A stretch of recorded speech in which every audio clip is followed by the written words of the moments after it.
Welcome, and I'd like to turn the meeting over to the president of AFT 1521 faculty, Louise Barbado.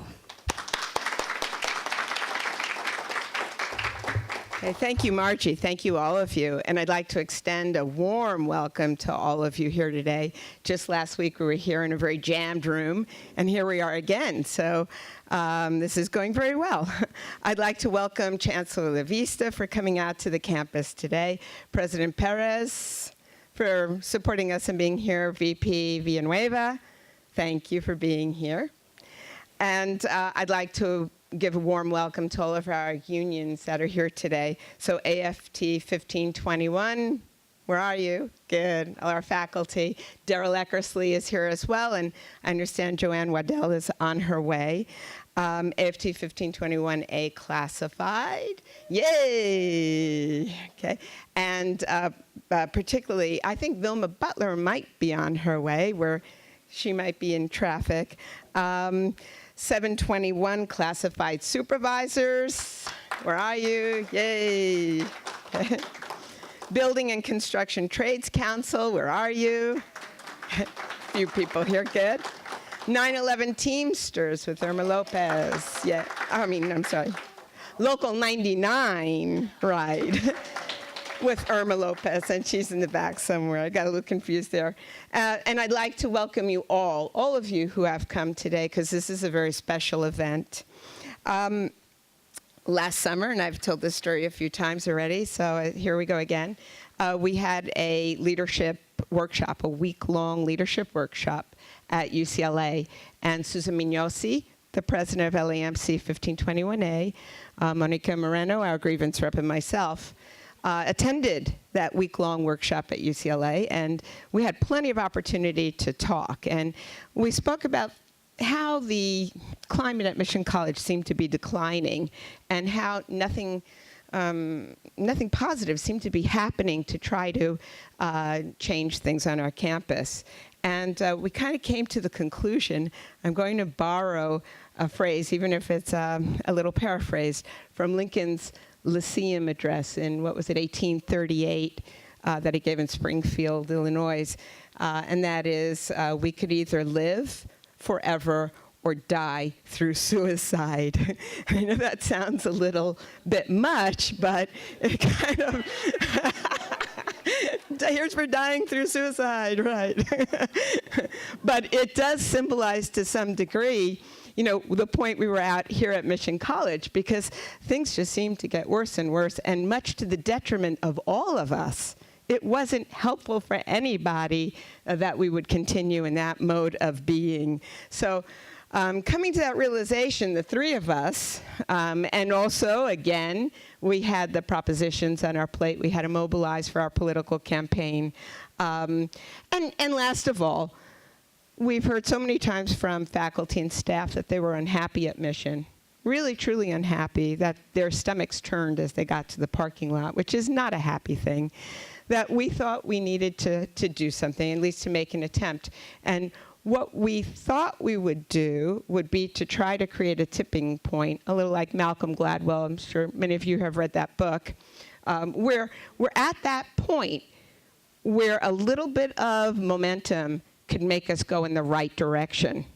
And we came back to campus and we started our Leadership Summit meetings, which basically we called on the leaders of our 6 campus unions. And once again, I'll reiterate, we represent all the permanent employees on this campus, our 6 unions, with the exception of our president, who's not unionized, and our VPs, unfortunately. So you guys are on your own. Just better behave. So we've had these continuous Leadership Summit meetings during the course of the semester, sometimes every week. About 12 of us at the table. Will all of the people who participated in that please stand up, because we need to recognize all of you again. Please, please. Vilma, I'm glad. Excellent. And thank you very much. So this was truly a united effort. And actually, I see Joanne is here. Welcome. And Vilma Butler as well. Welcome. We're happy you could make it. This has truly been a united effort. It's been a union effort, a united effort. And we're very happy that we could be the catalyst in this effort. Chancellor LaVista, last September, I'm not calling you on the carpet right now, but last September, we had a guild consultation meeting with you at the district office. And at that time, I presented to you our strategic plan. I think you might remember that. And I'm very happy to say that all the items on that strategic plan have been accomplished as of right now. So everything we set out to do, we've done. Okay. Some of our objectives were, first of all, to break the ice, to name the elephant in the room, to start that dialogue and those difficult conversations. And believe me, when we sat around our round table, sometimes those dialogues were very intense. But we were all with one purpose and one-mindedness to come to some sort of common agreement. So it was very difficult, but we did it. And people wanted that dialogue. It was very much wanted. Something else that we did, we called for mediation in certain areas, and we have to thank President Perez for supporting us with that effort. There were 2 areas, I hope we can say there were, 2 areas on campus, 2 departments where tensions were rising and festering, and a lot of people were very, very uncomfortable. So President Perez, upon our request, you brought in those mediators, Eleanor Barr, she's here somewhere in the room. Yeah, there she is. And Daniel Luera, right? Right. So, and I have to say, one group has been mediated, counseled, they've gone through all the paces, and I'm hearing some good news back. The other group is in the middle of that process, and I hope to hear some good news about them soon as well. And VP Villanueva, thank you too for helping out with these processes as well. Another thing that we requested is that our faculty and staff have the tools necessary to confront conflict and to come to resolution in a peaceful manner. So at our AFT meeting, we kicked off with a workshop on bullyism, and that went very well. And people were just relieved to start talking about things. That's the thing that hit me the most. And then upon our prompting, and again, thank you, Dr. Perez, we had that workshop with staff development on conflict resolution and communication, and we want to continue with those types of tool-building workshops. Our vision for the second part of this for phase 2, we're not done. That's our resolution as well, is that we need to, now that I'd like to think that we've gotten our house in order, maybe not perfectly in order, but it's presentable to the public, I hope, that we can invite in the students and start dialoguing with the students, with ASO, so that our focus could be to continue to begin dialoguing in a way that's respectful and productive and beneficial to all. So that's our second phase, and I've mentioned too, we'd like to model that after the Rutgers Civility Project. So we're on our way. We still have work to do. Lastly, the people at that round table came up with a pledge, which was the product of lots of thinking and debating and collaborating. And it's that pledge that we came together last week to sign en masse. It was an amazing meeting.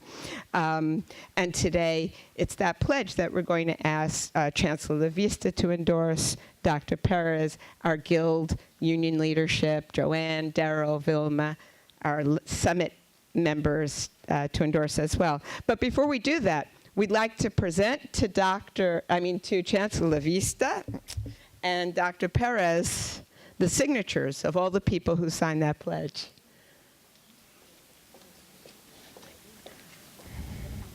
Please, yeah.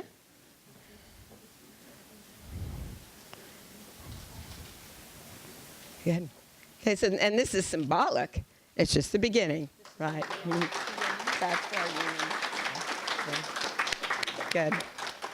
Okay.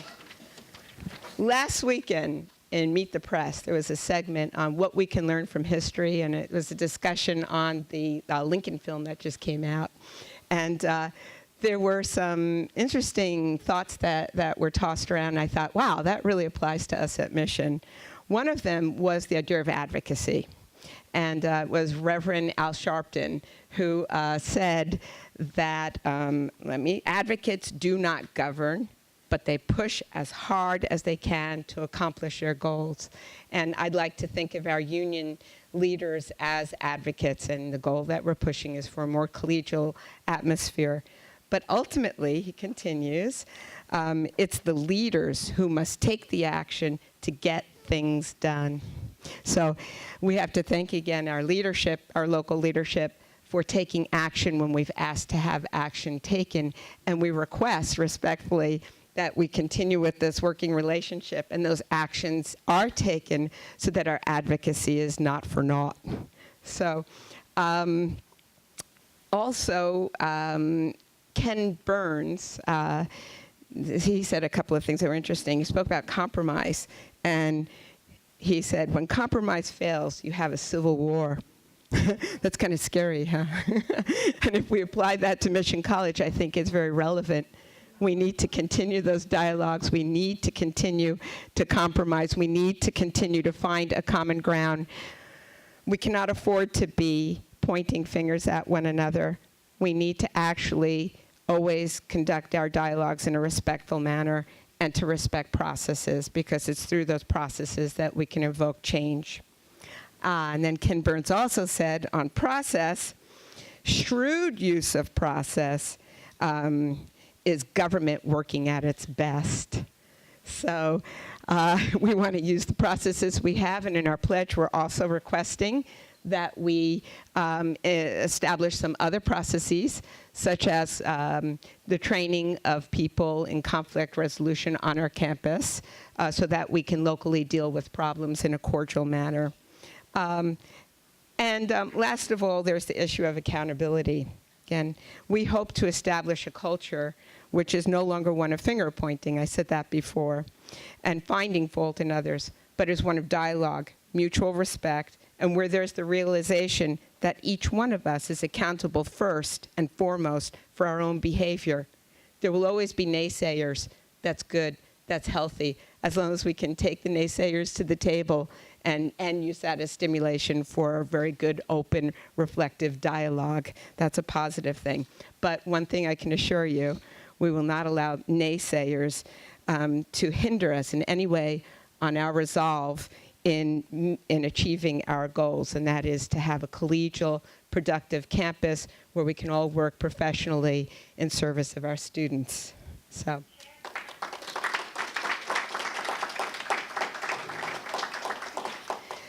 To finish with a Lincoln analogy, our objective is to have a more perfect union. Ha, ha, ha, ha. It's appropriate that we're union, and we're coming forth with that. At this point, I'd like to invite Chancellor LaVista and President Perez to the front to sign the official pledge, to endorse your signatures and endorsement.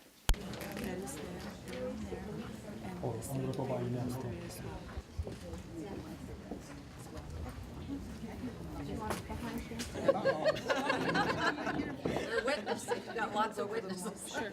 Better sign. You get to witness. If it's typed underneath, nobody will ever know. Maybe I rely on Yeah, that. yeah.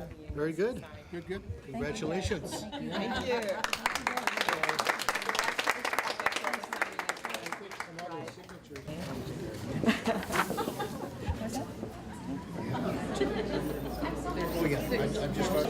I'm just Not a leader, no. Right next to Julius. Sounds like my signature is going to be Louise. What about Dorothy?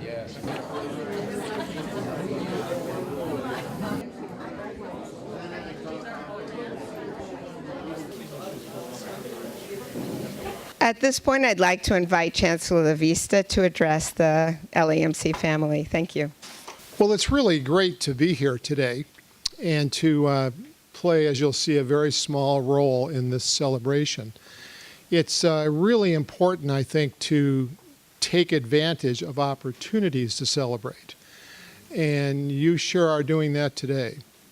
I came here mostly for the pledge activity, but like you, it was worth coming out here just to hear this Lincoln quote. We'll never forget that. I wanted to just take a few minutes to add to these wonderfully thoughtful comments that Louise presented to you just a few minutes ago. Don't you always have great respect for a speaker who's obviously prepared, who's thought about an interesting way to connect with you, et cetera? Lesson to be learned there for all of us. So really well done.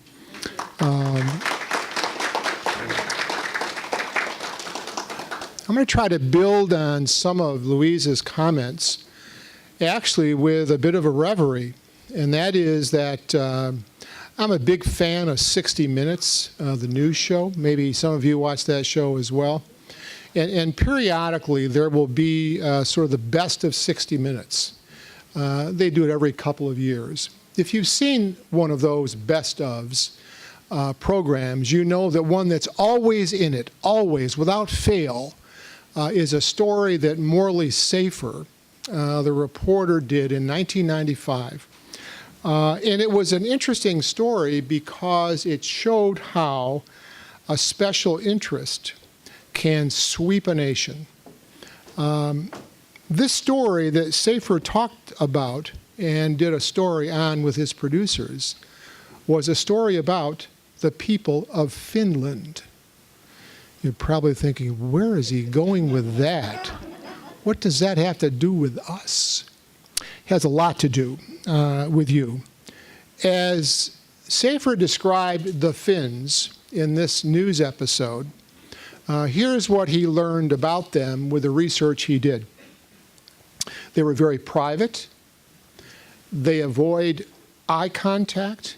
Public touching at all costs was verboten. He interviewed one couple who'd been married for 20 years, and during that period had never said, "I love you." So he was framing the Finns as a pretty unusual group that had this history. Well, what he discovered while he was doing this study was this. The craze that was sweeping the country was, guess what? The tango. The tango was sweeping Finland. And what we saw in this short was that old people, young people, single people, married people, all were obsessed with this dance of passion. Some, and this was a part of the segment I really loved, we can appreciate it here in LA. What I really loved was it had film footage of people stopping their cars on the Finnish freeways to dance the tango. So as a result, this short explained to us, what were the takeaways? What were the outcomes? New interest in dance, wonderfully improved interpersonal communication. Historical and cultural traditions were changing given that sort of internal focus that the Finns had. And you know what? No small point, Safer said. People were having a good time. They were enjoying one another far more than they had done previously before they danced the tango. So to my question, what does this have to do with us? My affection for the story, and the reason I tell it to you today, my affection for the story is that it points to the capability that people have to change deeply held beliefs, held over a long period of time. And we're not talking here about a college. We're talking about a country. So make that connection in your minds when you reflect on the work that you as a collaborative group of people have decided to do. I think the thing it also suggests to me, which maybe also could be a proper takeaway for you, is that it reminds us that change can be introduced in the least likely settings and cause good effects. When I thought about what I would say today and thought I might share that story, it caused me, of course, to reflect on my own involvement with Mission College since I have been here as chancellor, and particularly in the last year.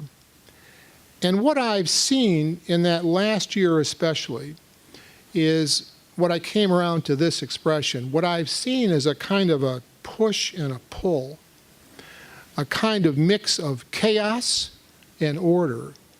I've seen people, importantly, growing in their capacity to see their work in relationship to the organization and to other people in the organization who give it life. And man, is that an important transition. Important enough for me to repeat. People growing in their capacity to see their work in relation to the organization and also the way in which they relate to other people in the organization who give it life. I think that what you are doing speaks to that initiative. That's what the pledge in my mind is about. I close with this thought. When I think finally about this event today, I'm reminded of something that is a practice that was adopted by, at one time, a person whom I really tried to learn from in terms of leadership. And his name is Max De Pree, maybe not a name you've heard of. But De Pree was for a long while the chairman and CEO of Herman Miller Company, longtime furniture company. And it was he who established the concept or the idea of roving leadership. And this, in his mind, was leadership that was provided by people who in our lives are there as indispensable people that we need at certain times. De Pree saw them as folks who fill a gap, not importantly because they have the responsibility to do so, or that they have the title, the job to do so. Neither of those, but because they recognize that their involvement at a certain time is needed to further the needs of the organization. And I'll tell you, when I look at what you've done, when I look at what you've done with this organized effort, it has to be the classic example of roving leadership. Because the people leading this, complementing the leadership of your president, are people who are not in the typical leadership roles. They're not appointed as an administrator. They're not appointed as a person who's been asked to do this as part of their job description. So I want finally to thank all the roving leaders who have been responsible for bringing us to this day. It's a very important one. And I'm very excited to have had the chance to sign this pledge. I think I was first, actually. So whatever that means. And again, congratulate you on what you're doing to improve and build upon the long-standing fine reputation of this institution. Thanks so much. Oh, that's great. And obviously, before you go, Chancellor Vista, we would like to give this to you as a remembrance of today, and we certainly hope you're not taking the metro home. Hey, how about that, huh?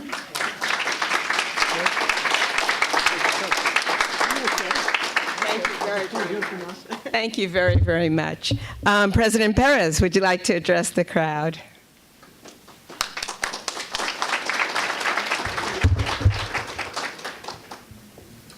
Thank you. I don't have much to add to the eloquence of both Chancellor Vista and Luis Barbato. I think you've covered a great deal of ground. There's just two things I want to say. Thank God for the roving leadership. I welcome that because ultimately we're all accountable and responsible for our own behavior and for those of others and how we treat others. And the old adage, treat people like you would like to be treated, is very, very important. And I'm glad that the leadership of the unions got together to talk about how do we arrest sort of the sliding down the hill, arrest that, take hold of it, and bring us back into the center and balance. I welcomed it, I was delighted, and I supported it from the very beginning. Which leads me to my second comment, and that is, in that pledge, there is a role for the administration.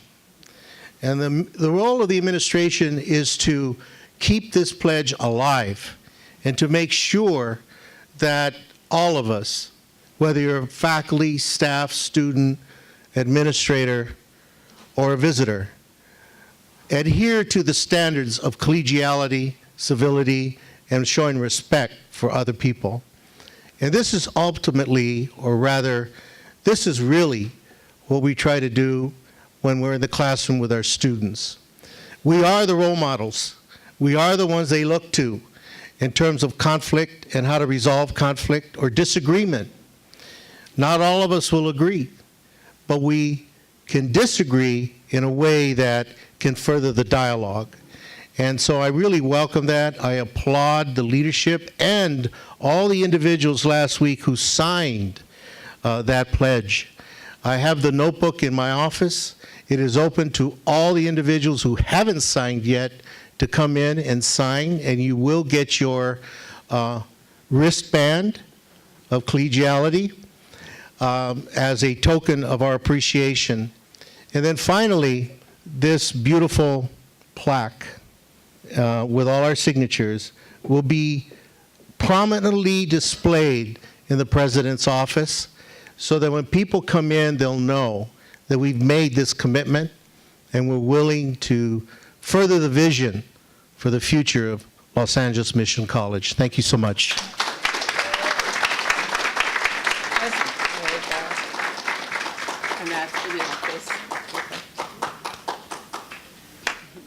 I'd also like to invite up our Guild District union leaders who made the trip out today. So, okay, Joanne, they're pointing at you. So, and we have Vilma and Daryl is somewhere too. So, Joanne, would you like to say a few words? Very few, but thank you all, and thank you for the moment. This is a memorable moment in time, and I just want to add to everything that's been said that in my life, I've learned that it really takes courage to identify a problem and take it on. It takes wisdom to come up with some solutions, and it takes integrity to follow through. And I'm incredibly proud to stand with my sisters and brothers of the represented groups in demonstrating all of those characteristics. So thank you all for the opportunity, and thank you for your leadership, for everyone. Thank you. Thank you, Joanne, for your support, continual support. Vilma, yes. Oh, Daryl, first, come on up.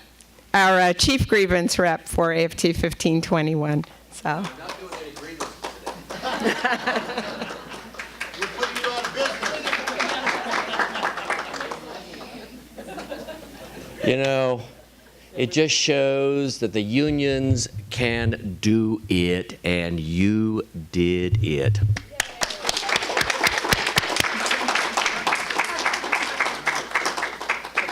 And that was short and brief, but much appreciated, as is Daryl. And Vilma, would you like to please address the crowd? Thank you for coming today. Good afternoon, everyone, and thank you for having me here today. I represent the Clerical Technical Unit employees, and I'd like to leave with you today that, just like Hillary Clinton says, it takes a village to raise a child. It takes the whole college to educate a student. Every role, no matter what your role is in this district, you play a role in educating students. So you should applaud yourself. And when we talk about teamwork, if the team is not working together, the student is definitely not going to get educated because he's going to see us bickering all the time. So we need to work together to improve just our lives. I say to my members all the time that we spend most of our lives at work. And if your job is not a place where you feel productive, where you can be respected and treated with respect, then what's it all about? So thank you for having me today, and I support Mission, and I look forward to being a part of your second go-round on this pledge. And I pledge, and I'd like to say, keep the pledge alive. Thank you. Thank you so much, Vilma. Thank you all for coming out today. And we wouldn't be civil if we don't give our gratitude to the people who make things possible. I know my parents taught me that. So Dr. Perez, Dr. LaVista, Dr. Perez, your support staff in the President's office, Darlene Montes for putting together the pledges and all the artwork, and Leonard Batista for photography, Terry Carter for the videoing, Oliva Sanchez for keeping us all in line with those culinary requests. We'd also like to thank the culinary arts students who have helped us today, staff, chefs, Luis Andalazzini for keeping all of that coordinated for us. Facilities, Wally Bortman, wherever, I don't know if he's here right now. Julius Walker, William Rohn, and to the entire staff. And thank you again for coming out and making this day so special for us. Please enjoy some refreshments in the back to finish the day. Thank you.